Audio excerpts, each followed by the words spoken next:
Hello everyone, my name is Sarah, Pearls of Wisdom and Food with Keto. Today it's under 15, I'm loving it. How are you doing with your keto? Do you measure your carbs and how many you're having, or is it just an eyeballing thing because you know what you're not supposed to have? Here's just the quick down and dirty list of what you're not supposed to have. Grains of any kind, sugars of any kind, and that would knock out those candy bar with wigs that some people call protein bars. Even if they say keto on them, throw them out. So, grains, sugars of any kind. I thought there were like 68 different versions of sugar. Somebody said 260 seems excessive. Who knows? The chemicals out today, you know, there needs to be no disclosure on them, right? All right, so wait a second. I keep editing what I'm saying. No sugars of any kind, no grains of any kind, and that includes quinoa, brown rice, all those other things. Let cauliflower crumbles be your friend. Diet soda, artificial sweeteners of any kind, refer to sugars of any kind. There they go. There they are. Hi. And then, number 5, no fruit. That's it. So if you're not having those things really, truly, daily, without fail, then you're doing the keto food plan. If you're doing the keto food plan every now and then, that's like being a practicing, recovering alcoholic. You can't drink on weekends and then Monday through Friday not have anything, or Monday through Friday at noon till you cash your paycheck, right? That's how most of us got there to AA, is because we started doing these little sanctions. And I'm not an alcoholic if I can fill in the blank. No. Same thing with keto. You don't do it until the weekend, or you don't do it on the weekend and then blow it all week, or however it is that your little setup is. It's just not going to work. I'm telling you. So, here we come to the 3 months worth of food events, and the one that's only about food is coming up this week. And of course, it's the kickoff. It's the kickoff. And because there's SUGAR in most everything, Greg's sister makes the most divine carrots, and I know why I love them, because they're loaded with brown sugar. Yeah, and so I have a few at the family Christmas because they're delicious, and trust me, brown sugar on a few carrots wasn't what got me here to keto. You can just trust and believe that one. But confirm. Private message me. Go ahead, I dare you. So all of the family favorites are all coming out, and people bring all their stuff to each event. And most of it has SUGAR in it, or some version thereof. So I'm going to my son's for Thanksgiving. This is what I'm bringing. Asparagus wrapped in bacon. Cauliflower crumbles roasted. I like them a little roasty. So it's not really going to be mashed cauliflower. And green beans cooked in coconut oil,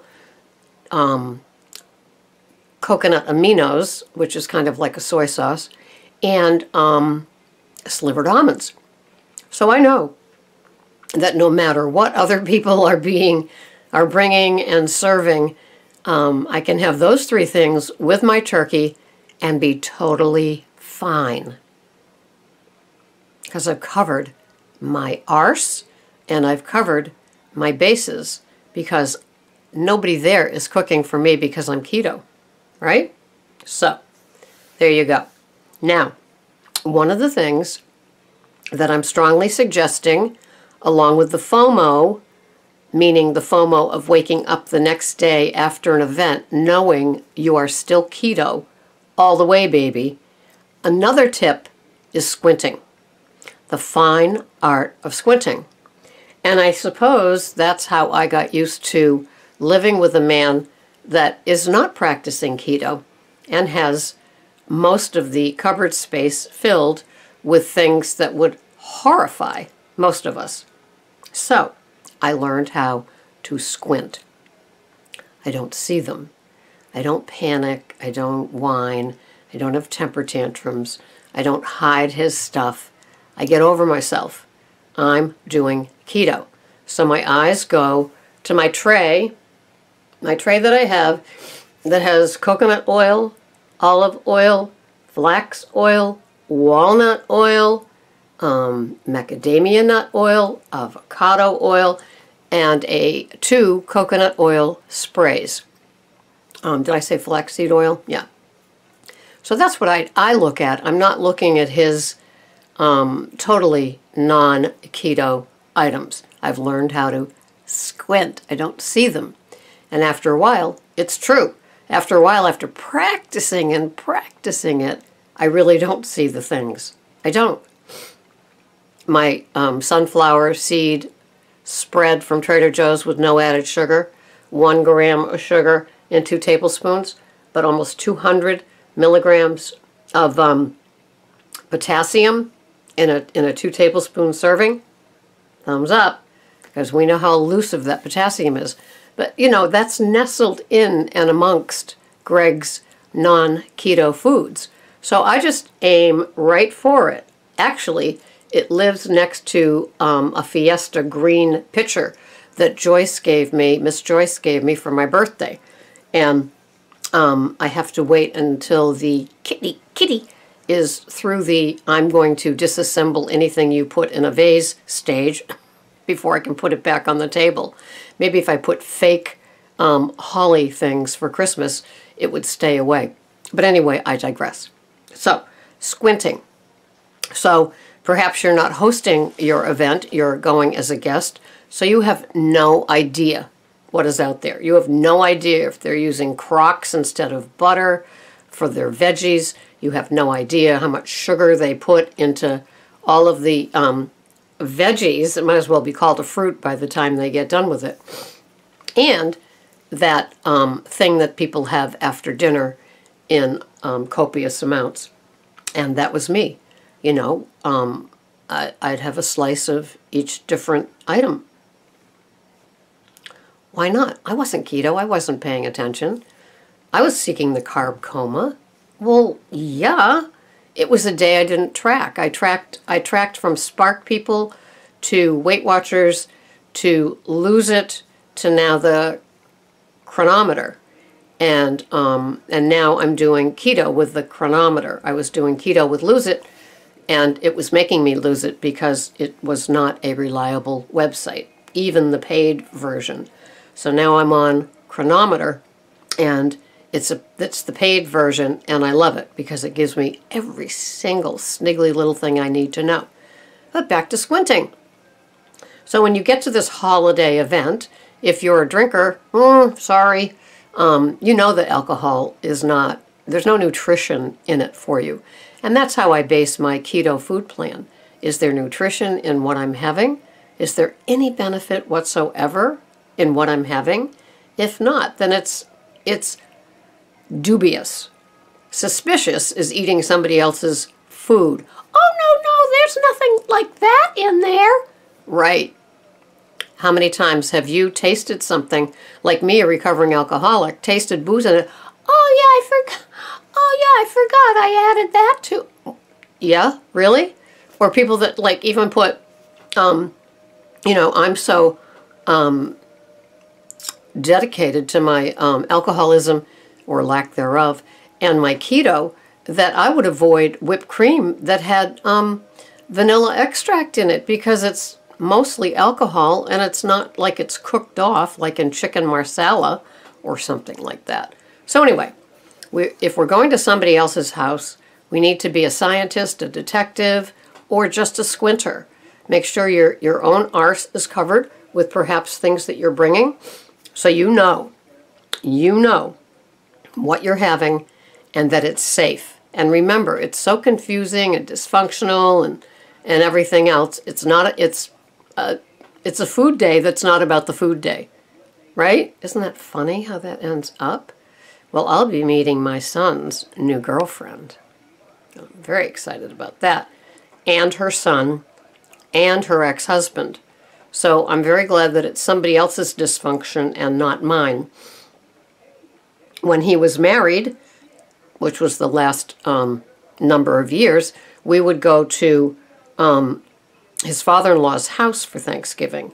And they had, his father-in-law had a girlfriend, long-term girlfriend, and his ex-wife would come. So I guess in a weird way, for my son, it's here we go again, except this time the shoes are on his feet, and he's hosting something with an ex-husband of his new girlfriend coming.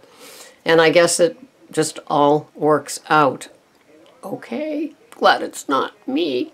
I joked with him that, you know, I'll invite my exes, Greg will invite his exes, we'll just have a grand old time. And then he said he'd bring his father-in-law and her girlfriend and his ex-wife and her new boyfriend. Why not? Oh, that's right, he's not married to his daughter anymore. How can... Do you have a scorecard on this? Oh, the dysfunction of holidays with families. So, this is the kickoff to the food events that will last for 3 months. And it's all about the food, and yet when you're sitting there, it's not about the food because it's chaos. Pass this. Do you want me to heat this up? Did you want more? Is this enough? Another scoop? All of those things. Dark meat, white meat, all of it. And so we need to be very extra careful of ourselves. And so that's what this video is about, squinting. When you get to somebody else's place or restaurant, you need to be squinting very carefully at things. And if you have a doubt about a food item, you can just pretty much assume that there's sugar in it, or there's more chemicals in it, or they don't use real butter in it, and you can pretty much forget heavy whipping cream being added to their coffee. And they might only have a yellow packet or a pink packet or the real deal, so if you use an alternative sweetener, bring a little package with you. That's what I'm going to do with my Zyla. And so while everybody's having the things that I've squinted at for 2 hours, I will have my, it'll have to be a decaf coffee because I'm working Thanksgiving shift midnight to 8 a.m. and then I go back in midnight of Black Friday. So I have a little window of food time. And so I'm looking forward to it. And I hope that you're looking forward to yours too. Squint. And if you are in a place where you can be that familiar and friendly with the people that put on things, ask them what they put in those mashed things, those whipped things, those things that sit in crust that you figure if you have it and you just don't eat the crust, you're okay. Or the things they put on it, the topping. Is it Cool Whip? Is it real whipped cream? Did they add things to it? So many questions. Don't be afraid, and if you're going to be afraid, just don't have it. Because I want to see you wake up on Black Friday, even though it was yesterday and not next Friday.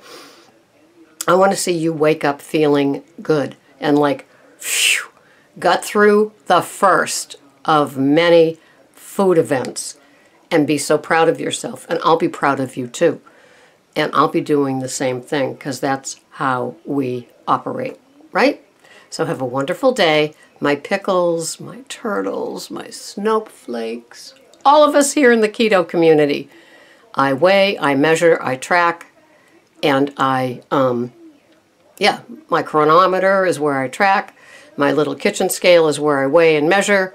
I use all kinds of utensils. I have a working kitchen, which means that at a reach, I've got everything that I'm going to need to put together everything, be it a bulletproof coffee or a salad or a meal.